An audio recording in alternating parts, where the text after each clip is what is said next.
Hi అందరికీ welcome back to our channel. ఈరోజు మన ఛానల్లో వీడియో ఏంటంటే ఎగ్గు చారు ఎలా చేసుకోవాలో సింపుల్గా ఈ వీడియో చూసేయండి. చాలా టేస్టీగా ఉంటుంది. ఈ విధంగా ఒకసారి మీరు ఎగ్గు చారు చేసి చూడండి. ఈ వీడియో లాస్ట్ వరకు చూడండి. చాలా సింపుల్గా ఎలా చేసుకోవాలో ఈ వీడియోలో చూసేయండి. ముందుగా ఇక్కడ కొన్ని ఎగ్స్ అయితే ఉడికించుకోవాలి.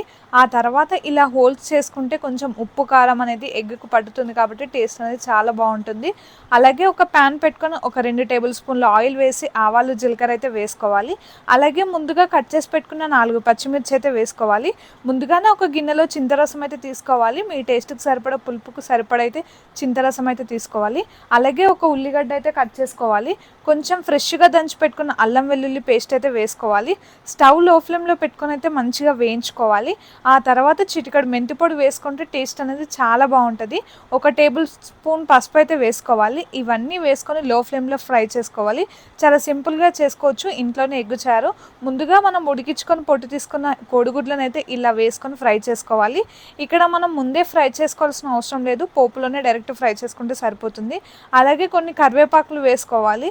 టేస్ట్ అయితే చాలా బాగుంటుంది. కరివేపాకు ఇలా డైరెక్ట్గా వేసుకుంటే ఈ విధంగా వేసుకొని ఒక 2 నిమిషాల పాటు అయితే మంచిగా కలుపుకోవాలి. లో ఫ్లేమ్లో పెట్టుకొని అయితే నెమ్మదిగా కలుపుకోవాలి. కోడిగుడ్డు కలిపేటప్పుడు అయితే విరిగిపోతాయి కాబట్టి లో ఫ్లేమ్లో పెట్టుకొని అయితే నెమ్మదిగా కలుపుకోవాలి.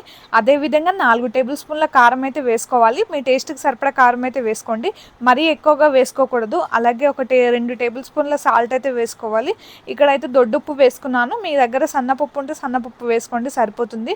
ఒక 2 టేబుల్ స్పూన్ల సన్నపప్పు వేసుకొని ఈ విధంగా అయితే కలుపుకోవాలి. మనం స్పూన్ పెట్టి కలుపుకుంటే కోడిగుడ్డు అనేది చితికిపోతుంది కాబట్టి ఈ విధంగా అయితే కలుపుకోవాలి. ఆ తర్వాత మనం ముందుగా రెడీ చేసుకున్న చింతపులుసు అయితే పోసుకోవాలి.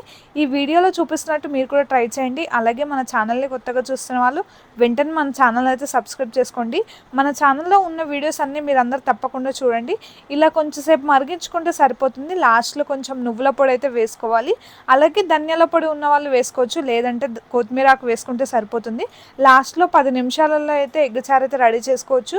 చాలా సింపుల్గా ఇంట్లోనే చేసుకోవచ్చు. టేస్ట్ కూడా చాలా బాగుంటుంది. వేడివేడి అన్నంలో అయితే ఈ ఎగ్ చారు టేస్ట్ అయితే చాలా బాగుంటుంది. ఈ వీడియో ఇక్కడ వరకు చూసారు కదా, ఒక చిన్న లైక్ అయితే ఇవ్వండి. లాస్ట్లో కొత్తిమీర ఆకు వేసుకొని స్టవ్ ఆఫ్ చేసుకుంటే సరిపోతుంది. వేడివేడిగా ఎగ్ చారు అయితే రెడీ అయిపోయినట్టే.